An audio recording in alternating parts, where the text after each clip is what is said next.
네, 히브리서가 끝났고 이제 오늘부터 야고보서 들어갑니다. 이번 주는 야고보서를 계속 보게 될 텐데 야고보서는 1장에서 5장까지 짧게 5장이 됩니다. 그리고 이제 야고보, 그 다음에 또 베드로 전후서, 그리고 유다서, 요한 1, 2, 3서 이런 것들을 이제 공동서신이라고 합니다. 바울 서신과 구분해서 나머지 이렇게 사람들의 쓴 서신을 다 통틀어서 그냥 공동서신. 히브리서는 누가 썼는지를 모르기 때문에 그렇고, 여기는 이제 이 글을, 이 편지를 쓴 사람의 이름을 따라서 야고보서, 베드로서, 그리고 유다서, 요한 1, 2, 3서 이렇게 말하고 있습니다. 편지가 2개 있으면 전서, 후서라고 그러고요. 이제 3개 이상일 때는 1서, 2서, 3서 이렇게 그렇게 명명을 하게 된 겁니다. 이제 야고보서, 야고보가 썼다고 여기에 나옵니다. 하나님과 주 예수 그리스도의 종, 야고보. 그렇게 얘기하는데 이 야고보가 그럼 누구? 성경에 한 5명 정도가 나와요. 예수님의 제자 야고보, 요한의 형제 야고보가 있는데 그 야고보인가? 그리고 또 알페오 아들 야고보, 또 다른 또 야고보, 그리고 사도행전에 나오는 15장에 나오는 야고보, 이런 이름들이 쭉쭉 나오는데 예수님의 제자 야고보라고 하기는 어려워요. 왜 그러냐면 아그리빠 왕에게 죽임을 당했거든요. 최초로 순교당한 사도 중에 하나이기 때문에 이런 시기에 순교를 당해버렸기 때문에 이 글을 쓸 어떤 시대하고 맞지 않기 때문에 제자 야고보는 아닐 것이다. 삭제를 시키고, 나머지 이제 알페오 아들 야고보니 또 다른 야고보 이렇게 얘기하는데 그 사람은 그냥 한 번 이름만 언급됐지 다른 얘기가 없어요. 그만한 영향력이 있는 사람은 아닌 것 같다라고 이렇게 제거하고, 보면은 이제 남는 게 바로 사도행전 15장에서 나오는 예루살렘 그 공회 전체 회의를 주재했던 야고보, 그 야고보가 남게 되는 거예요. 근데 그 야고보는 사도행전 1장에 예수님의 형제들 이름이 나오는 중에 하나가 나오는데 그 예수님의 형제 야고보다, 예수님 동생 야고보다 그렇게 보통 얘기를 합니다. 그래서 아마 이 야고보는 그 별명이 낙타무릎이라는 그런 별명을 가지고 있는 분이에요. 왜 낙타무릎이냐면 약간 좀 낙타무릎이 이렇게 꺾여 있거든요. 하도 무릎을 꿇고 기도를 많이 해가지고 다리가 이렇게 쫙 펴지지가 않고 약간 좀 구부른 그런, 낙타가 이렇게 또 주저앉을 때 이렇게 딱 다리를 우리같이 이렇게 무릎을 꿇고 앉거든요. 그래서 그런 기도를 하도 많이 하신 분이다라는 그런 별명으로 낙타무릎이라는 그런 별명을 가지신 분입니다. 그리고 30년 동안, 한 30여 년 동안 예루살렘에서 핵심 영적 지도자로서 활동을 하신 것으로 그렇게 알려져 있습니다. 아주 신실한 분이라고 볼 수가 있겠죠. 그리고 이 야고보서 자체가 이제 좀 로마서하고 야고보서가 좀 이렇게 약간 상반된 그런 내용을 가지고 있다고 얘기를 합니다. 그러니까 로마서 같은 경우는 이신칭의, 그러니까 정말 하나님께서 한 의를 준비하셨고 이제는 예수 그리스도를 믿는 믿음으로만 의롭다함을 얻는다라고 해서 믿음으로 얻는 의라고 해서 사자성어로 이신칭의, 믿음으로 말미암아 얻는 의, 이런 식으로 학자들이 딱 그 규정을 했는 바가 있습니다. 그러니까 로마서는 좀 그런 내용이라고 한다면 이 야고보서는 믿음이 아닌 믿음에 걸맞는 행동. 그러니까 믿음을 얘기했다면 사실 요걸 상반된다고 얘기하는데 그런 것 같지 않고요. 믿음으로 나오는 행동.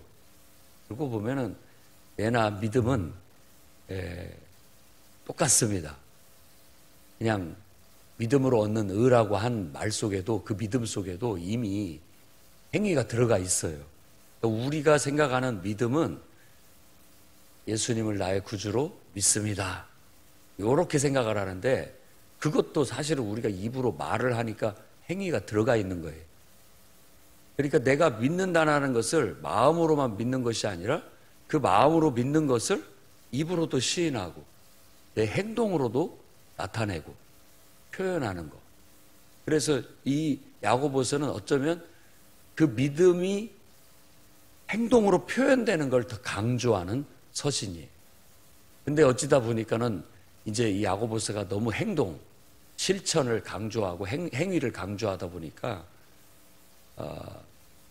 이신칭의를 강조한, 믿음을 강조한 로마서하고는 좀 상반되다라고 그렇게 얘기를 합니다. 특히 칼빈 같은 훌륭한 신학자는 이 야고보서를, 그러다 보니까 그때 당시 막 칼빈이 종교개혁을 할 때는 하도 천주교 그쪽에서, 로마 캐토릭에서 그냥 막 면죄부도 팔고 막 죄 씻음을 위해서는 막 올계단을 막 무릎으로 기어 올라가, 그런 고행을 해야 죄가 씻겨지는 것처럼 거기다가도 이 계단에 그냥 뭐 유리가루 같은 걸 뿌려가지고 고통스럽게 해가지고 그런 고행을 해야 죄가 씻겨지는 것처럼 그렇게 했기 때문에 그런 것에 그냥 아주 그냥 진절머리를 내가지고 오직 믿음으로 구원받는다, 예수를, 그걸 강조하다 보니까 이신칭의가 한때 굉장히 강조됐어요. 그 칼빈은 이제 하나님의 절대 주권, 그리고 이런 아주 믿음으로 말미암아 없는 이런 걸 굉장히 강조하다 보니까 야고보서 말씀이 살짝 너무 행위를 강조하니까 그걸 좀 이렇게 좀 더 하위로 본 것 같아요. 그래서 야고보서에 그분이 별명을 붙였는데 지푸라기 서신, 이렇게 별명을 붙이기도 했습니다. 그런데 그런 것들은 좀 약간의 어떤 보는 관점에 따라서 좀 왜곡된 것 같고, 제가 본 야고보서는, 또 성경에서 이 야고보서는 믿음이라는 단어 속에는 행동이, 실천이 들어가 있다. 내가 하나님의 감동을 받아서 하나님으로 말미암아 하나님 때문에 하나님 영광을 위해서 하는 모든 말과 행동은 믿음이다, 그렇게 말합니다. 그래서 은혜로 말미암아 믿음으로 우리가 구원을 얻었다라고 하는 그 믿음이라는 말 속에도 그냥 나는 예수님을 나의 구주로 믿습니다라는 그런 마음속의 확신만이 아니라 그 마음의 확신은 입의 고백과 행동의 실천으로 이어진다. 그렇기 때문에 믿음을 오해하면 안 됩니다. 하도 이제 기독교 번성국, 특히 우리나라도 이제 기독교 번성국 중에 하나입니다.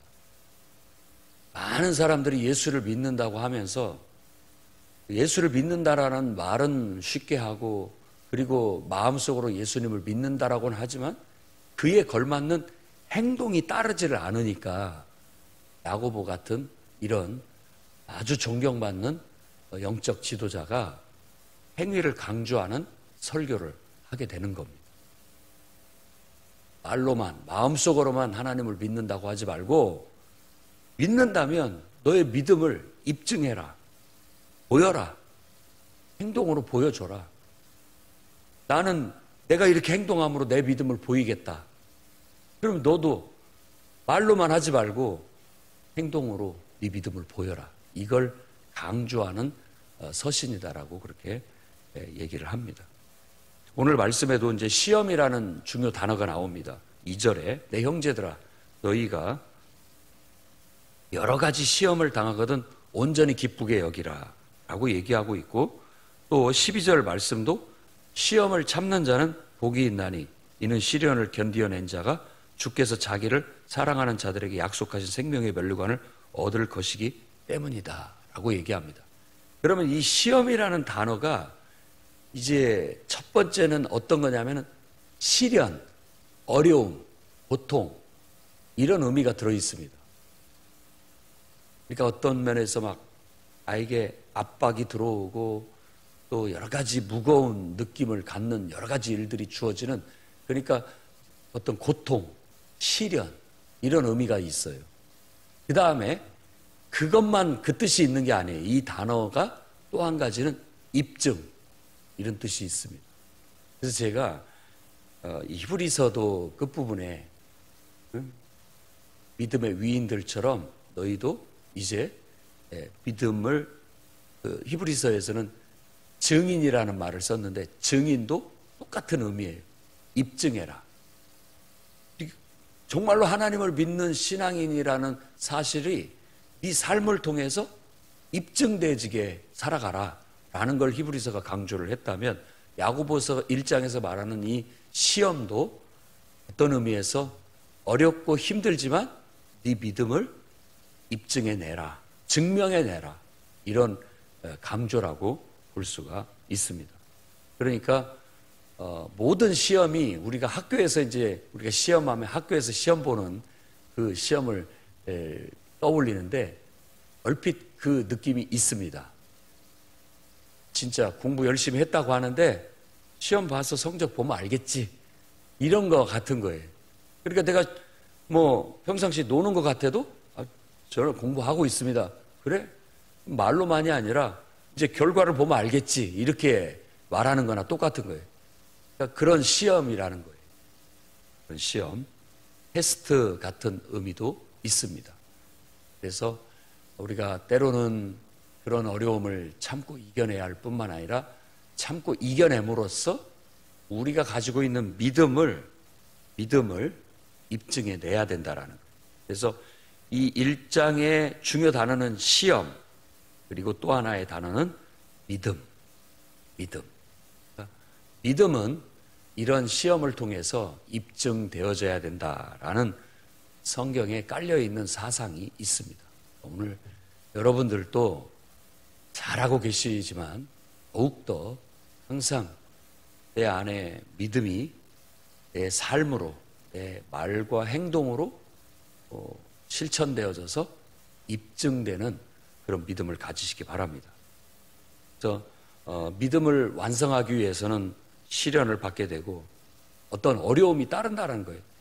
예수님께서도 하나님을 신뢰해서 하나님 말씀대로 순종하기 위해서 그분이 이런 시련, 고난을 감당해내셨어요. 그게 바로 신앙의 길이에요. 신앙의 길.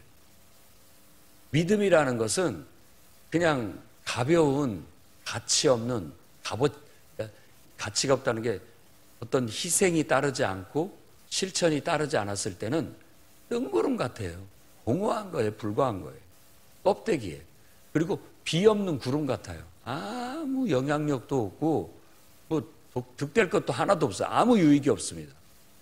그런데 그 믿음을 따라서 우리가 행동하게 됐을 때 시련이 따라오게 되고, 그 시련은 우리를 인내하게 만들어서 연단하게 만들어가지고 우리를 더 완성된 그런 믿음으로 만들어 간다라는 거예요.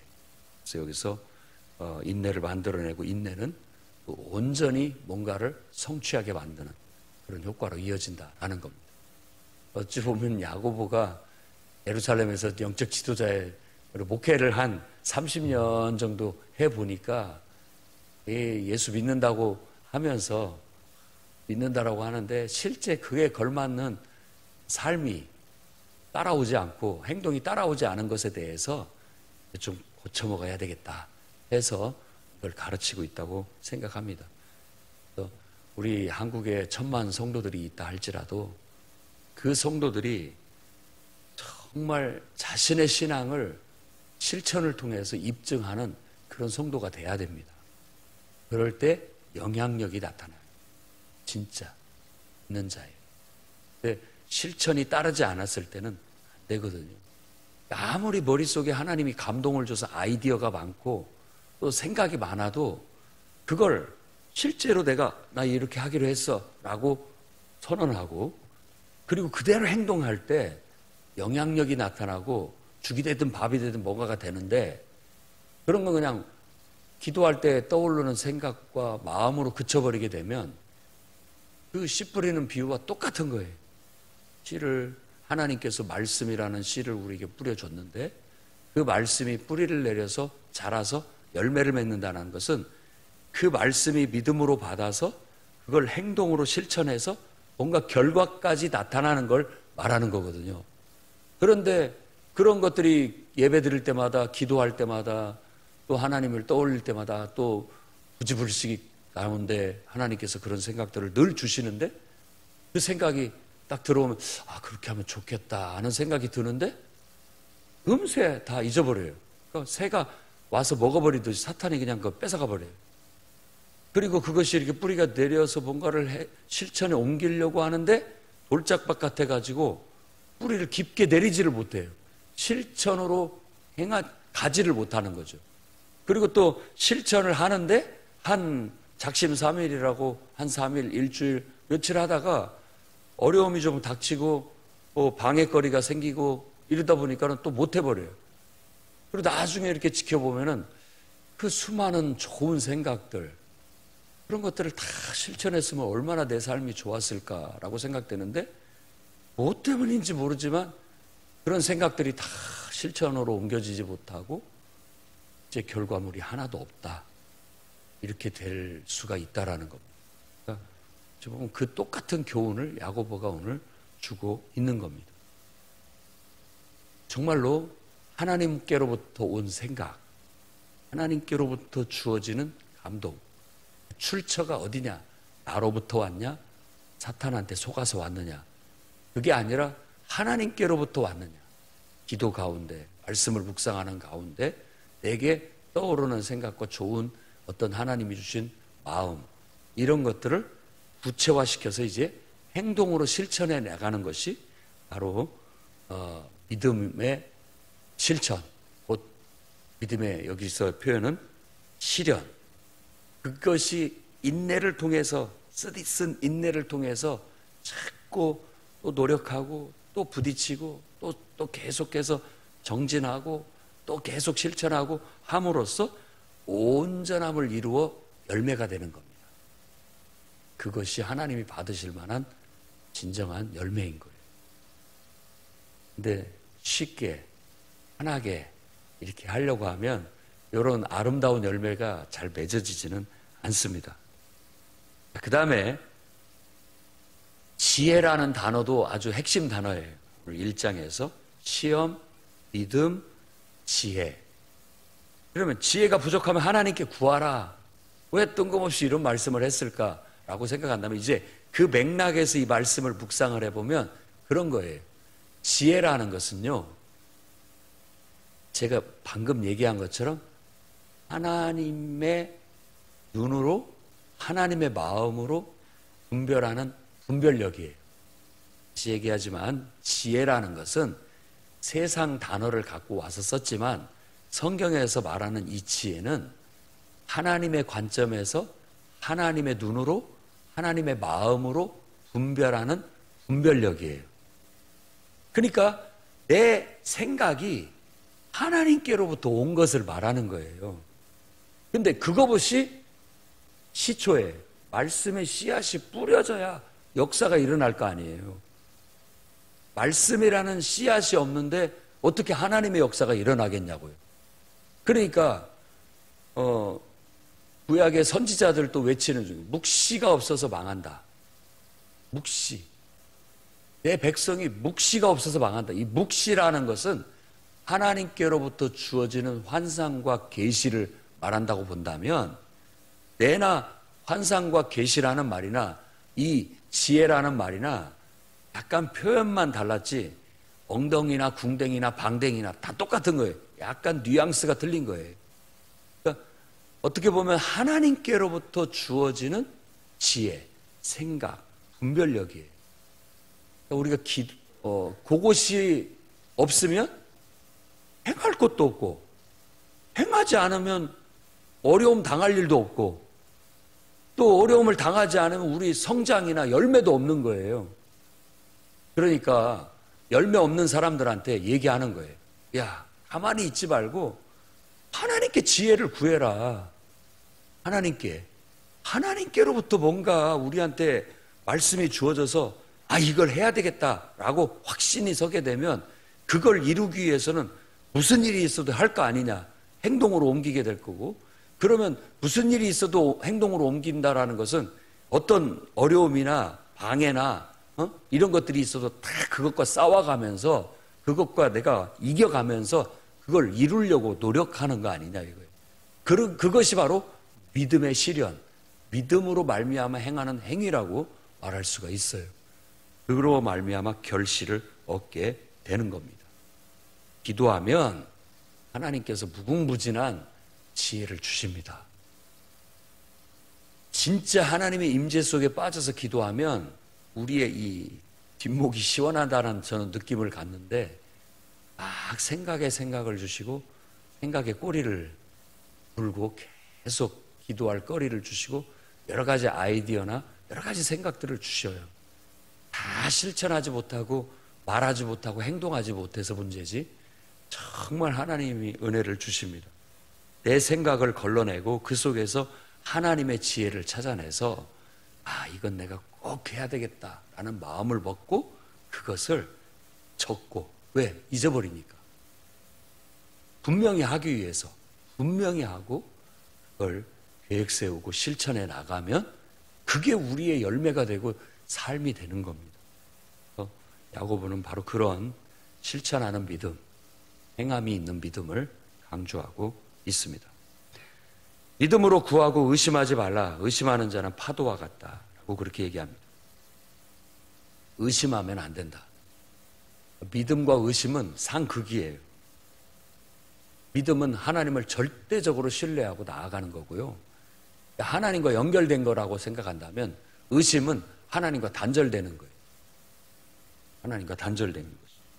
의심하는 자는 파도와 같다라고, 왜냐하면 이 파도는 바람에 의해서 파도가 일게 되는데 늘 이렇게 흔들려요.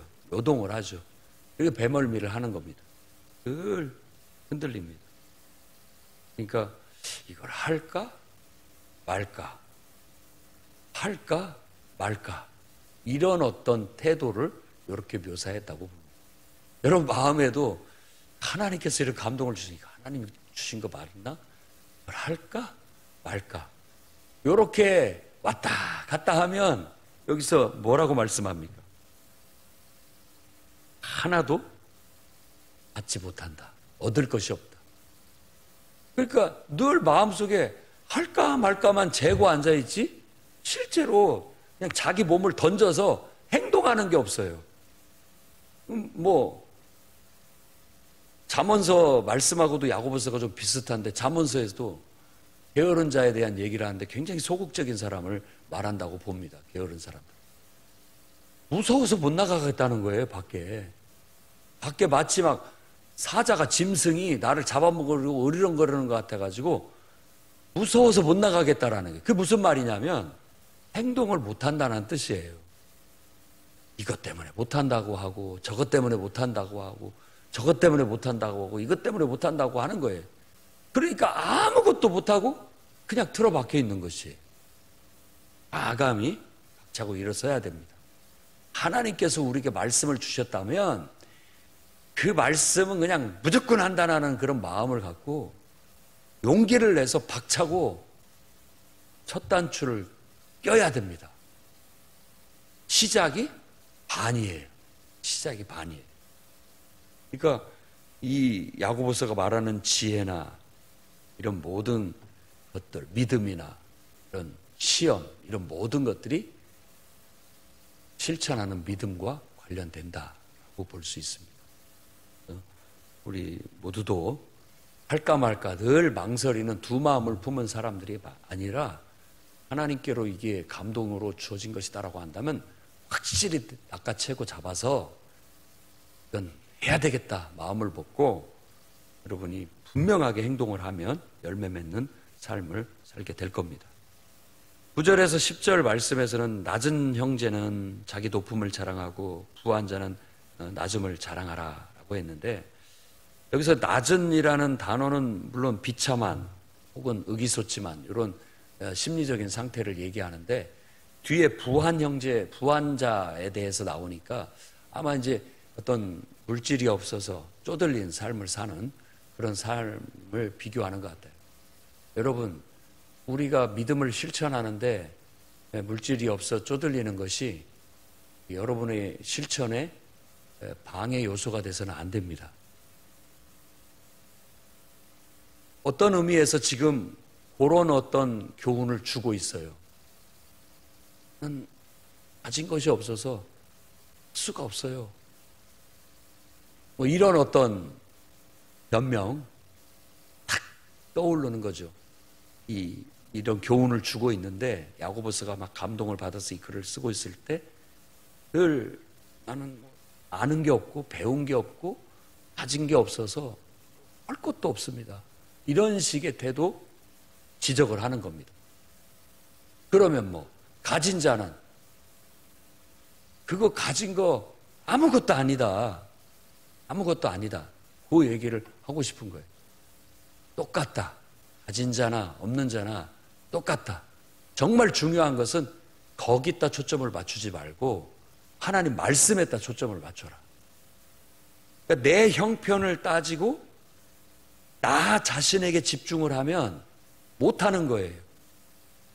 근데 하나님 말씀에다가 초점을 두고 하나님 말씀을 쫓아가면 하게 되는 거예요. 그러면 내가 가진 게 없어서 못합니다. 하나님이 하라고 하셨다면 하나님은 내가 아멘 하고 순종해서 행동을 하게 되면 물질이 필요한 물질을 더해 주시고 사람의 도움이 필요하면 사람을 붙여주시고 이렇게 믿어야 됩니다. 그런 확신을 가지고 일을 저지르고 벌리고 나가야 뭐라도 결실이 일어나는 것이지 이래서 못하고 저래서 못하고 아는 게 없어서 못하고 가진 게 없어서 못하고 배운 게 없어서 못하고 이렇게 앉아있으면 아무것도 할 것이 없어요. 여러분 가진 거 그거 아무것도 아닙니다. 풀의 꽃과 같아서 있으나 없으나 그거 다 똑같은 거예요. 가진 자도 하나님이 주셔서 가진 것이고요. 부한 자도 하나님 주셔서 부해져야 되는 것이지 그것도 한순간 있는 것에 불과한 거예요. 다 결국은 쇠잔하고 많은 거예요. 그러니까 여러분 자신의 어떤 가진 것에 있는 것에 초점을 맞추지 말고 하나님 말씀에 초점을 맞춰서 나아가야 됩니다. 그래서 시험을 참는 자는 복이 있습니다. 그것이 입증된다면 생명의 면류관을 얻게 된다라고 말하는 겁니다. 시험을 참는다라는 것은 견딘다라는 의미로서 저도 얘기했듯이 하나님께로부터 주어진 지혜의 말씀을 우리 삶에 어떤 시련이나 역경이 있어도 꼭 끝끝내 이루어내는 그런 견딤을 말하는 겁니다. 버티고 견디다 보면 이루어내게 돼 있습니다. 계속해서 그것을 이루려고 노력하고 실천하다 보면 언젠가 눈앞에 그건 이루어지게 되고 생명의 면류관을 얻는다라는 것은 하나님께서 칭찬을 우리에게 주신다는 거예요. 하나님이 사랑하는 자에게 약속하신 것입니다. 반드시 그걸 받게 될 겁니다. 그리고 13절에서 15절에 내가 하나님께 시험을 받는다라고 말하지 마라. 하나님은 선하신 분이에요. 하나님을 악하다고 말하지 마라. 하나님은 악에게 시험을 받는 분이 아니다. 우리가 뭐 악하다고 해서 하나님이 흔들리고 아이고 무서워라 이렇게 하시는 분이 아니라는 거예요. 그러니까 보통 우리가 하나님 왜 코로나를 주셔가지고 이렇게 힘들게 하십니까? 하나님 왜 나에게 이렇게 내 인생을 힘들게 하십니까? 라고 말하는데 하나님 탓하지 말고 자신을 탓해라. 자신을. 어떻게 보면 왜냐? 각 사람이 시험을 받는 것은 자기 욕심에 끌려 미혹됩니다. 미혹됩니다. 한번 생각해봐라. 너무 많은 것을 하려고 하는 거 아니냐? 너무 많은 것. 자기 분량만큼 하면 되는데 너무 많은 것을 하려고 하다 보니까 거기에 그냥 짓눌려가지고 주저앉게 되고 그것 때문에 못하게 되는 거 아니냐. 좀 단순해져라. 이게 보면 욕심을 버리라는 말은 단순해져라는 말과 같아요. 하나만 하면 얼마든지 할 수 있는데 막 두세 개 막 한다고 해가지고 이것도 못하고 저것도 못하고 저것도 못하고 막 그것에 짓눌려갖고 하나님 나 도대체 못하겠습니다라고 하나님을 원망하는데 그 하나님 원망하지 마라. 하나님은 선하신 분이다.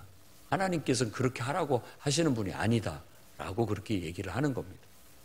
오히려 우리가 자꾸 욕심에 치우쳐서 지나친 욕심에 의해서 우리가 너무 힘들게 삶을 살고 있지는 않은지 돌아봐야 된다라는 거예요. 그 욕심은 결국은 죄를 낳게 된다. 그 욕심을 부리다 보면 하나님의 뜻이나 하나님과 내가 이렇게 조율해 가면서 가장 아름다운 소리를 내야 되는데, 가장 최선을 쫓아가야 되는데 그러지를 못하고 잘못되다 보면 줄이 끊어져 버릴 수가 있고, 잘못되다 보면 이상한 소리를 내게 되고 결국은 죄에 빠질 수 있으니까 그런 걸 주의해야 할 필요가 있다라는 것입니다. 자꾸 여러분 하나님 말씀을 쫓아가야지, 여러분 이 본성을 쫓아가면 죄로 갑니다. 계속 죄로 가는 거예요. 끝끝내 죄로 가는 거예요. 우리 기도는 늘 나를 다스려서 하나님 맞춰가는 거예요. 하나님을 나에게 맞추라고 요구하는 것이 아니라 내가 하나님께 맞춰가는 수행이 바로 우리 신앙이에요. 속지 마십시오. 그래서 16절에 너희는 속지 마라. 속지 마라. 네 욕심에 인간적인 너의 어떤 본성에 치우친 것이다. 어떻게 보면 사탄에게도 속고 있는, 너 자신에게도 속고 있는 것이다. 하나님은 그런 분이 아니다. 하나님께 지혜를 구해라. 하나님 말씀을 분명하게 분별하고 그 말씀을 따라가라 라고 얘기하는 거예요. 왜? 온갖 좋은 은사, 온전한 선물은 다 빛들의 아버지께로부터 내려오는데 그는 변함도 없으시고 그림자도 없는 분이다. 그가 진리의 말씀으로 우리를 낳으셨다. 그러면서 첫 열매에 대한 얘기를 하는 거예요. 요 말도 여러분 이걸 읽으면 그냥 진리의 말씀, 곧 복음으로 내가 거듭나서 영적인 하나님의 자녀가 되었지 라는 것도 그 의미가 들어있지만, 이중적으로 복합적인 의미 속에는 이게 뭐냐면은 바로 하나님의 말씀이 우리에게 임해서 그 말씀의 결과물이 바로 나다. 그리고 그 말씀이 내게 임해서 그 말씀의 결과물이 우리의 삶의 열매다 라는 걸 말하는 거예요. 우리의 신앙은 뒤에 나오는 경건이라는 단어도 다른 뜻이 아닙니다. 신앙이라는 뜻으로 받아들이면 돼요. 신앙심, 이걸 경건이라고 하는 거예요. 이 신앙심이 뭐냐? 우리에게 하나님 말씀이 임하고 그 말씀이 나로 하여금 어떤 결과물을 내게 만드는 그런 능력이 되는 거예요. 모든 것은 말씀의 시작으로 되는 겁니다. 그래서 19절부터 얘기해 듣기는 속히 해라. 이 말은 실천을 강조하는 뜻이라고 생각하면 됩니다. 말하기, 성내기, 더디해라. 말만 하고 화만 낸다고 되는 게 아니에요. 진짜는 하나님 말씀을 들었으면 그걸 묵묵히 행하는 자, 22절에 말씀을 행하는 자가 되라. 듣기만 하고 스스로 속이는 자가 되지 마라. 듣고 알겠습니다 하고 말아버리면은 그 스스로 속이는 거나 같다. 행해라. 실천하는 자다.